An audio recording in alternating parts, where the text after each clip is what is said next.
Welcome to ASAP Elite. I'm your host, Rob Penn, along with our celebrity co-host, former Houston Oilers All-Pro linebacker, Al Smith. Drafted first round, 16th overall by the Houston Oilers in 1998, his 6-year career included moments which ranked amongst the NFL's greatest. Fast forward, he now ranks amongst the greats in the— Hey, man, I appreciate that. I appreciate that intro, man. Amongst the greats in education, huh? Yeah, that's what's up. It translates. It translates. I like that. Yes, sir. One thing that I do need to ask before we get going, let's say we got the great Al Smith here. Okay. 2 players from the same system, but one from Utah and one from Utah State. Yeah. Is that a rivalry? Because, you know, with me being a Michigan Wolverine, you know, our little brothers, Michigan State, you know how we feel about them. Is that a rivalry? Is that a thing? You stepping on toes now, huh? I see you started early. Yeah, that's right. You got right into it, huh, Kevin? Yeah, you know. I don't know how you feel. You know, I didn't lose the little brother too often, so you know, I don't know how Al feels. But it's an interesting fact. My dad actually, and my mom went to Utah State. My dad played football for a year at Utah State, and then of course they had a kid, and they moved back to Vegas. But so my ties go deep to Logan, Utah, and me and Al talked about that. But as far as rivalries are concerned, it wasn't much of one. I'm just gonna throw that out. Well, we always competed. It was always some good battles. You know, with Utah, anytime they come up, you know, whether the Logan or we go down to Salt Lake, it was an opportunity to be able to, you know, to put your talents on display, do a lot of great things, match up against great talent. It's always a great rivalry. I mean, they got the better end of us a few years there, but at the same time, we were always in the hunt, at least my years. I have a couple years on Kevin, but at the same time, it was always some great battles, some great opportunities to be able to showcase your talents and give you the opportunity to do some great things. Yeah. Hey, that wasn't the game you had that one-handed catch for the game with the touchdown, was it? No, that wasn't it. That wasn't a ball game against Arizona. Oh, okay. All right. Yeah. The Desert Swarm defense. Yeah. You know, I live in Chandler. Yeah. That's them. That was them. Yeah, for sure. Hey. Well, we were both fortunate enough as well, Kevin. I think you noticed as well to be in the Utah State All-Century team. You know, the All-Century team for the state of Utah, and so I get to be on the same team with Kevin. You know, we got to play. You know, we got to be together. You know, at some point, we got a chance to be on that team together. So yeah, I appreciate that. I forgot about that. I forgot I made that list. It's like y'all paths have been intertwined. You know, just at different times. It's cool. They really have. They really have. Even up until my pro days, when he did a lot of mentoring for me and my draft class. I want to say that was one of your first years in the role for player development, and he was instrumental with me and a lot of guys in our class, man, just teaching us the business, teaching how to be professionals. And then he went on and did that for a few more years before he moved on to different things. But, you know, it was guys like Al and like Blaine Bishop, Marcus Robertson, guys taught me how to be a professional. And I'm talking about defensive guys. And on the offensive side, of course, Eddie George and Yancey Thigpen and Frank Wycheck and, of course, Steve, man. They taught me how to be professional. And then watching guys like Bruce Matthews and Brad Hopkins and see their love and joy for the game. You know, it was easy for a young guy like myself just come in, just assimilate to the culture and try to do whatever the team needed. That's right. That's right. Hey, let's go back. Let's go back to your earlier days growing up in Utah. Mm-hmm. You do us the honor of introducing yourself to our audience by explaining how you were introduced to the game of football up until the time you decided to hang up the cleats. Well, shoot, I go back to Logan, Utah, where I was born. Like I said, my father played running back and things at Utah State. Mm-hmm. Then we moved to Las Vegas, and you know the story. Parents split, and then split between 2 homes between Vegas and Utah. And truth be told, I played football just because it was just in my blood, more or less. And I just grown up in an athletic home with my uncles and stuff in Vegas, watching them play growing up. With a single mom, she didn't really want us playing football. So they did a lot of convincing when we finally got settled in Utah with her. A lot of convincing for her to allow us to play. And even still, I was a little scrawny kid who could run, but I was scared of contact. And but I love the sport of football. But my favorite sport was basketball. I thought that was going to be my ticket. I thought that was going to be my way to get, provide for my family, more specifically my mom. And I just was going to put football up. So when I got to high school in Utah, where I was at, we were junior high school. So 7, 8, 9. And when I got to high school, I was just going to put my cleats up and just focus in on basketball. I mean, when I say cleats, soccer included. I was a good soccer player as well. And I was at home visiting my father in Vegas for the summer. And I got to school late. I didn't get to my sophomore year starting high school to the first day of school, maybe second day of school. And I ended up having one of the coaches as a teacher. He was the sophomore football team coach. And the irony of that is he also taught me in junior high. He had just moved up to the high school, become a high school basketball coach and help with the football team and started teaching there. And I had him for class and he knew kind of athlete I was. He was on me for a day or two. Just come on out. If you don't like it, I won't bother you. You just come on out. You don't have to do much. Just come on out. We'll play you. So my first game, I had big run, big catch, big kick return, big punt return. And I was in and I kept playing ever since. But as soon as football was over, I laced up them high tops and I played basketball, played AAU basketball all summer long. I went to football workouts, but I still was gone traveling, doing basketball stuff in the evening or on the weekends. And I only did football to kill time until basketball season came around. I was even playing basketball during football season, which got me one time or another right before the state championship game or maybe the semifinals. I sprained my ankle playing at the Job Corps a couple days before I think it was semifinal game, and ankle was swollen up. I lied to my coach, telling him I tripped down the stairs, and if they listen, they're gonna hear it now. But and I've played with a swollen ankle for the state championship game. I think the semifinals as well. And man, I started getting recruited, started getting noticed in football like I was in basketball. And coming from a single home, being the oldest, the money was in hand. So I went ahead, I asked every school I visited from a football perspective, could I play basketball too? I met with Coach Frieder down at Arizona State, of course, Rick Majerus and guys like that at Utah. And yeah, everybody was like, yeah, come on, we can do both, And of course, they take that to get you there. And I ultimately committed to Utah after my trip to Arizona State because I didn't get my official offer from Arizona State. And so I went back home to Utah and committed to Utah, and I got a phone call the next day from Coach Snow and Coach Schneider from Arizona State. Like, why'd you do that? We have an offer for you. And then they offered me, so I decommitted to Utah, committed to Arizona State.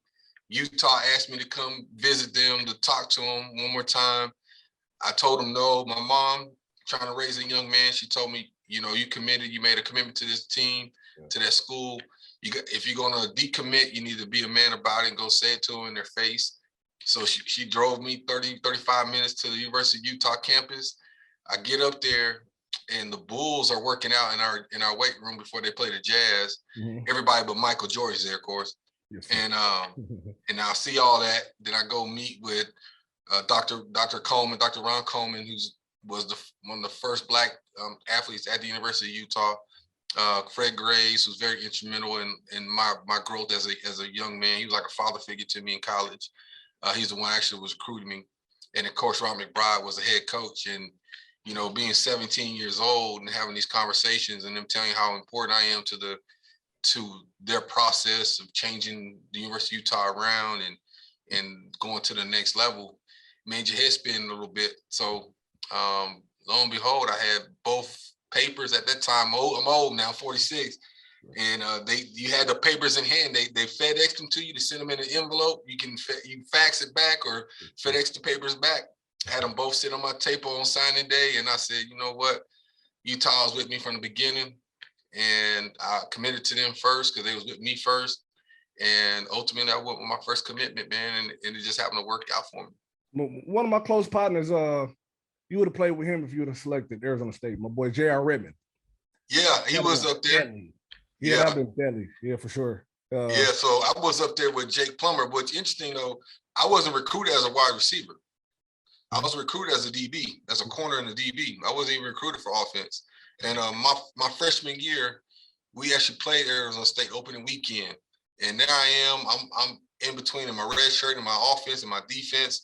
Because everybody was like, you might be a good college receiver too. You know, I was being recruited as a DB. Mm-hmm. And we played them. That's the year Jake Plummer, he didn't start that game, but he ended up taking them to the Rose Bowl. Yep. Well, they beat us bad. They beat the brakes off of it. It was like 38-0. Yep. And here I am on that sideline, sitting up there in that stadium with 80,000 people, mm-hmm. and they beat the brakes off of us. And I'm like, man, did I make the right decision? Oh, man, that ate me up the whole ride there. I was quiet. Like, you all right, KD? I was like, man, yeah, I'm good. Like, I just remember, man, just getting beat like that and looking over there and 80,000 people. And then later on the year, they take their bus to the Rose Bowl. And I was like, golly. And I was on my recruiting trip with Jake Plummer that year too. So it was just, you know, but like I said, it ended up working out for me anyway. For sure. Drafted. I'm sorry, Al. Go ahead.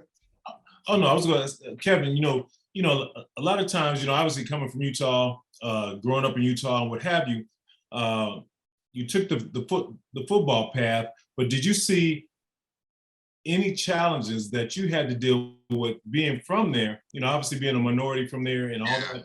And did you feel like it was a better transition for you, or coming from there, or you still had to work through things, being on campus, being in the state, being in the city? Were there challenges that you had to go through, just like any other kid that had to come through there?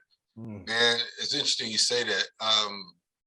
You know, I always felt out of place going to school and things like that. A lot of them kids didn't realize that I was struggling with something when I was growing up. It's hard when you go from a school of a majority, so to speak, to being a minority and being the only one in your class.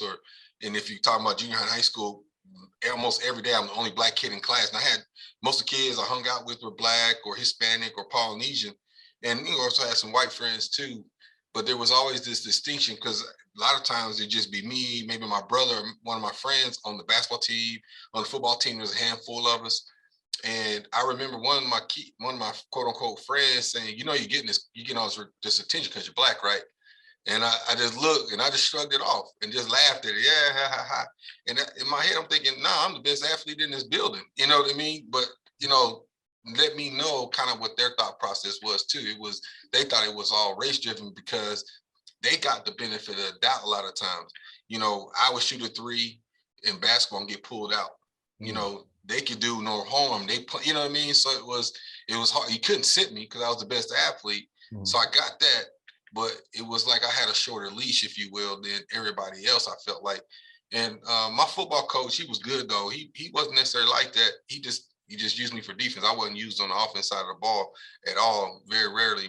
I think I had 9 catches my junior year and 10 catches my senior year, totaling right at about 900 yards and 20 catches. They tell you I wouldn't do nothing but going deep.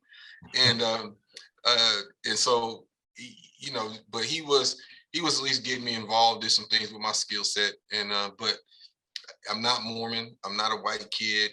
I always felt that difference growing up in Utah. So going to University of Utah, even though it was still in the state, was somewhat of a culture shock for me, because I wouldn't say culture shock. I shouldn't say it like that, because growing up to Las Vegas, when I seen that, been around people that look like me more often than when I moved to Utah, going back to that environment where the team's predominantly Black, predominantly Polynesian, it was vastly different than the high school team I had been on, and the expectations changed. Now it's not, I'm there, I got to prove myself all over again. You're a Black kid from Utah. What are you going to do? Are you athletic as a Black kid from California or from Florida, from Texas or from Alabama or Georgia? Are you really good? And, you know, I feel like I always had that stigma on me. Even when I got to the pros, I never necessarily felt comfortable. I just felt like I had to prove myself.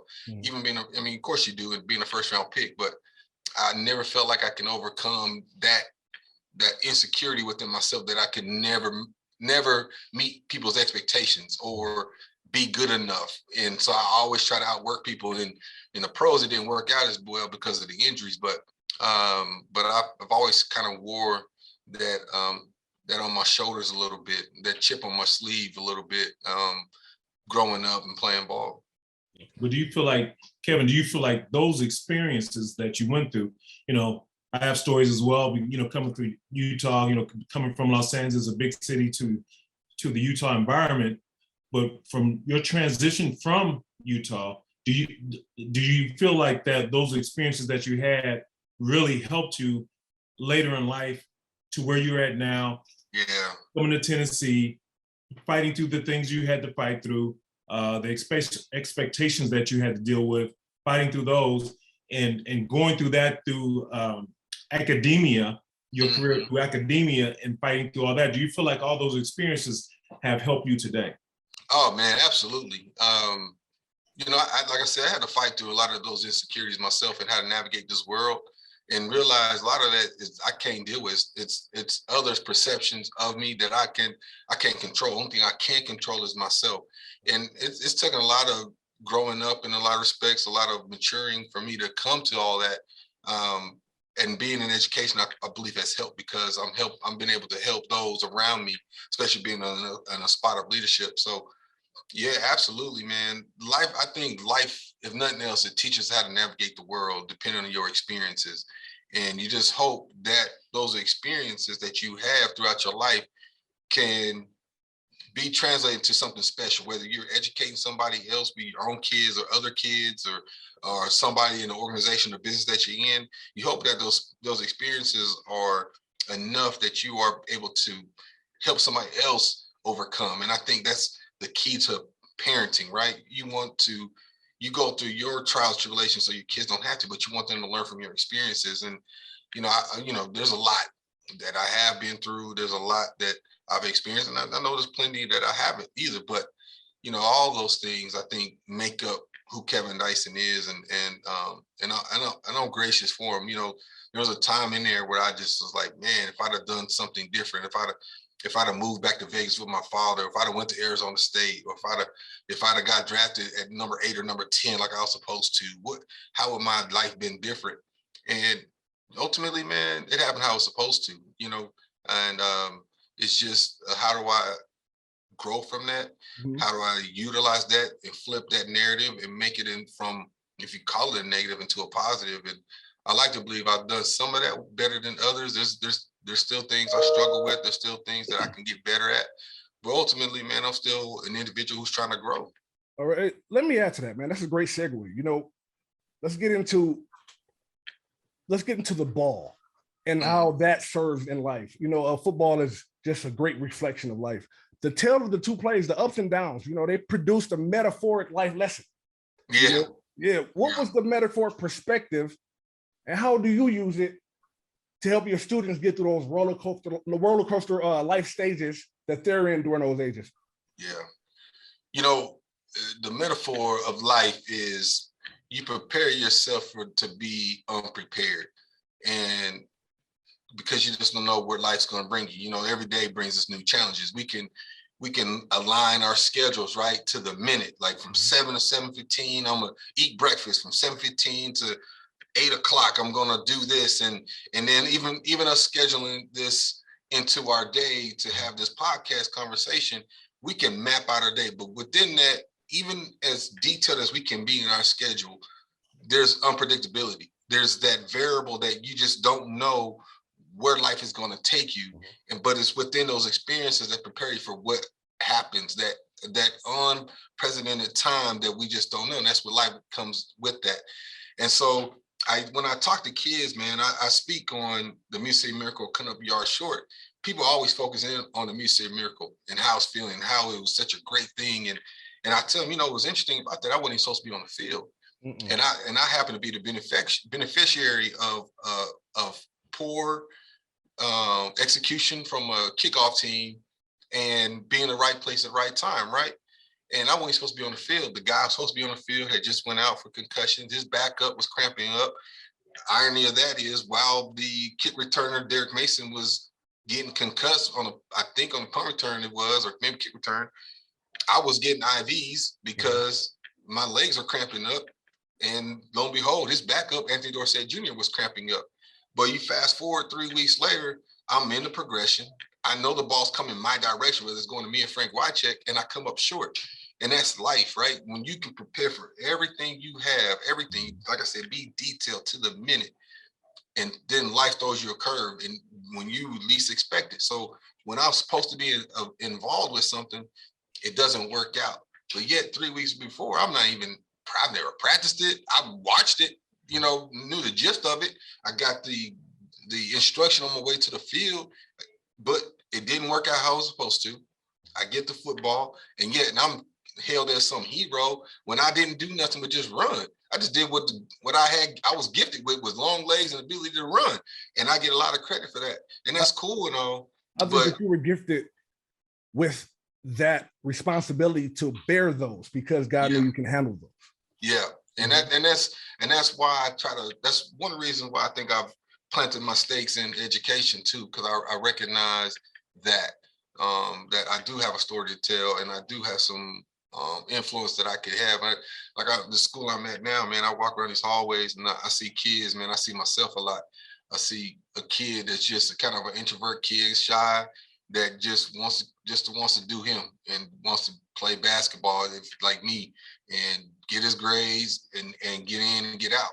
I was kind of an introverted kid. I'm getting out of my shell a little bit as I've gotten to this role of principalship, but just a kind of a shy, introverted kid that the only time I came out my shell was to play sports when I was competing. And I see that. I see kids like that remind me of me. So I feel like one reason why I've nestled myself into this whole education thing is there's kids like me that just need to know they're going to be okay, or they need to learn from my experiences, or even those that are not like me that I can help guide in whatever direction that may be. It's cliche as heck, but that's the truth, man. That's why you get an education. I believe, at least that's my why, is how can I empower and impact kids? Well, Kevin, do you feel like the Music City Miracle, that play, obviously is identified, it has been placed on you or identified, a great play or what have you. Did you ever feel like that engulfed you of who you were and you had to kind of fight out of that stigma into where you're at now? Or is that a positive? It was obviously a positive play, but was there anything to that you feel like, hey, this is kind of a burden too? Or did you always look at it like a positive that kind of propelled you? Or did you have to kind of fight that to kind of break into your own lane, so to speak, that you wanted to go? Man, that's a great question. And let me see if I can answer it as good as it came, man. Is it a burden? I wouldn't say yes, but it's kind of gray. So I make this joke all the time to my teachers and people in general. I think a lot of times people think I was born in 1998. And that just had to be the year I was drafted. And because all people seem to recognize about me is that football side. Not all, but I mean now because I'm in education long enough that that's not it. But I still get that when people they go back to those moments. So it's not necessarily a burden, but it's like, man, I got a story to tell. That's why I'm here, right? And that's the burden, if you will.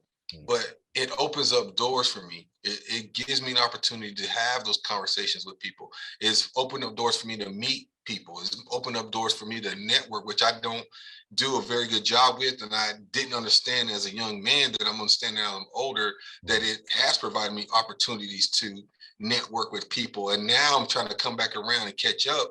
And so it hasn't been a burden in that sense. And then the other part of that is, when I think about it, Alan, you played in the league as well, you know this, the league is not made up of Hall of Famers. There's 1,500 Hall of Famers in the National Football League.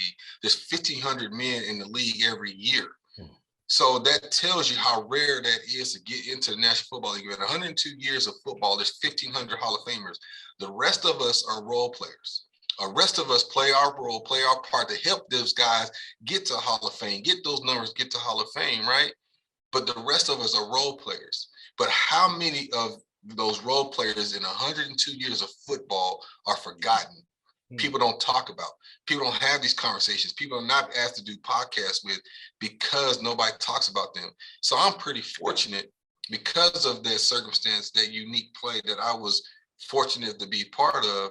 that people still want to talk to me. They're still doing commercials about me. I'm still talking to people on Super Bowl. It's giving me a voice. It's giving me a place, a platform to be in education, to talk to different people, you know, writing books and things of that nature. Whereas had I didn't have something like that, with the way my career went, nobody would even talk to me. They wouldn't know anything about me because my career didn't go in the way that I anticipated or felt like I had the skill or talent for.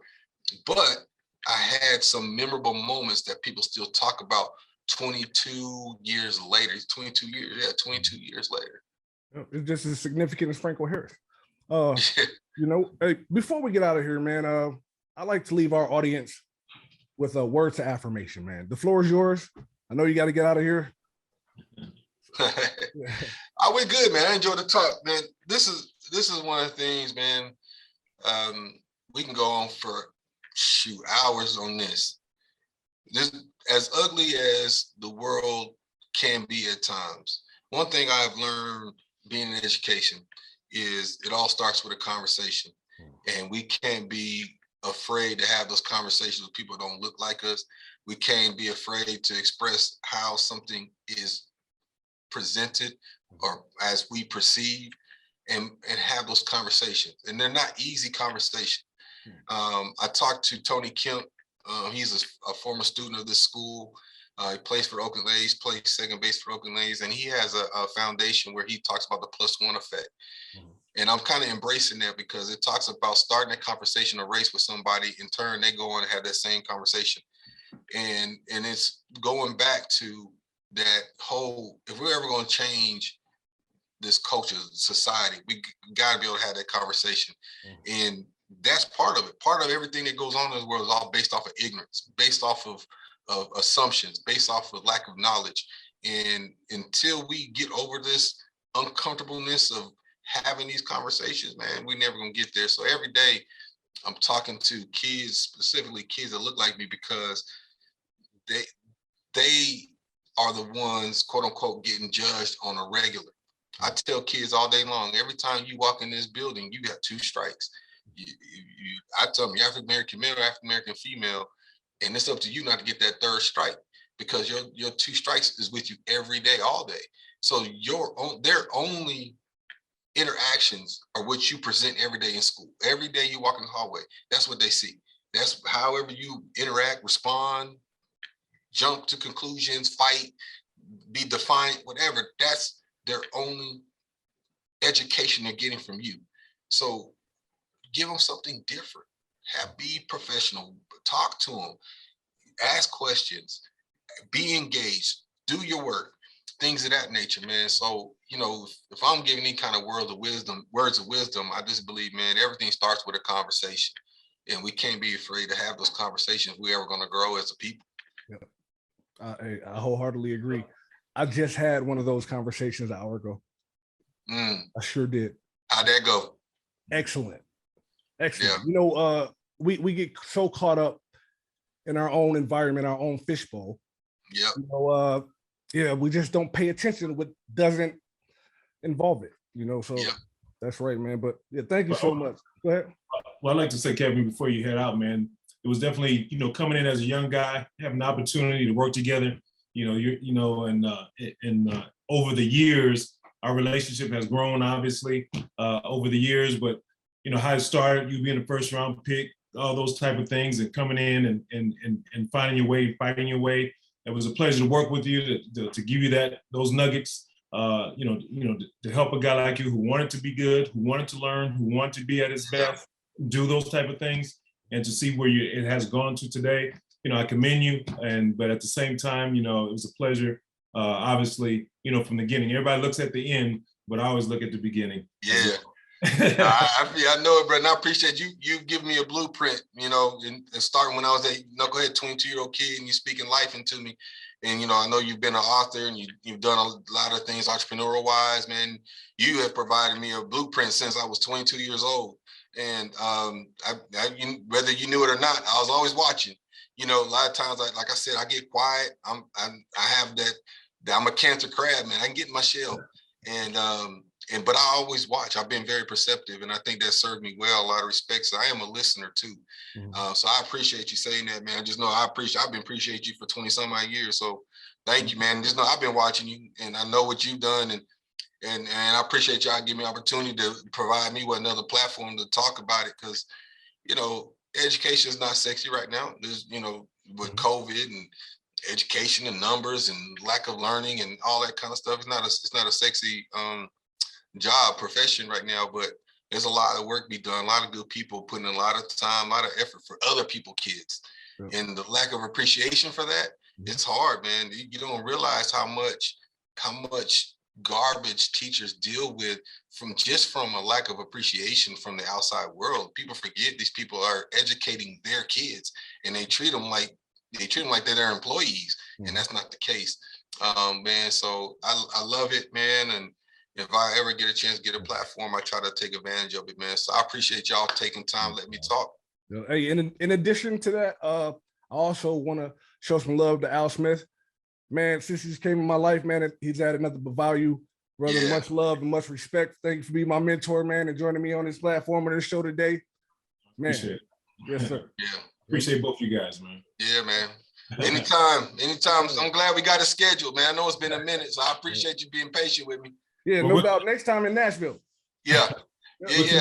We'll connect down the road, Kev. Absolutely, y'all. All right now. All right.